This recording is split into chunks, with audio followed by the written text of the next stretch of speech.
મોંઘવારીમાં પીસાતી પ્રજા પર વધુ એક મોંઘવારીનો માર પડ્યો છે। ગુજરાત માર્ગ વાહન વ્યવહાર નિગમે એસટી બસના ભાડામાં 10%નો વધારો કર્યો છે। મધ્યરાતથી જ આ ભાવ વધારો અમલી બન્યો છે। આ લાગુ થનારા ભાડા વધારા સાથે 48 કિલોમીટર સુધીની મુસાફરી માટે 1 થી લઈને 6 રૂપિયા સુધી મુસાફરોએ વધુ ચૂકવવા પડશે। ઉલ્લેખનીય છે કે ઓગસ્ટ 2023ના રોજ એસટી નિગમે 25% સુધીનો ભાડામાં વધારો કર્યો હતો। ત્યારબાદ આ ફરી 10%નો વધારો કરાયો છે। એસટી નિગમના આ નિર્ણયથી રાજ્યના 27 લાખ મુસાફરોને સીધી જ અસર થશે। ગુજરાતમાં દરરોજ 18,21,000 ગ્રામીણ મુસાફરો, 46,000 શહેરી મુસાફરો અને 8,30,000 વિદ્યાર્થીઓ એમ કુલ મળીને 27,18,000 મુસાફરો રાજ્યની એસટી બસમાં મુસાફરી કરે છે।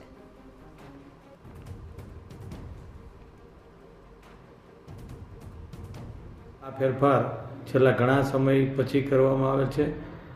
લગભગ 68% જેટલો ભાડામાં ફેરફાર કરવા પાત્ર થાય છે, પરંતુ હાલના તબક્કે માત્ર 10% જેટલો ભાડામાં ફેરફાર કરેલ છે।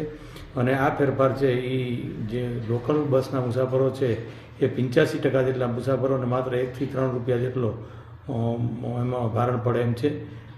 નિગમ દ્વારા જે આ નિર્ણય કરવામાં આવે છે તે પોતાની પબ્લિકની સુવિધાઓ વધારવા માટે અને સુવિધામાં હજુ પણ ખૂબ વધારો કરવા માટે થઈ એસટી નિગમ દ્વારા નિર્ણય કરાયેલ છે।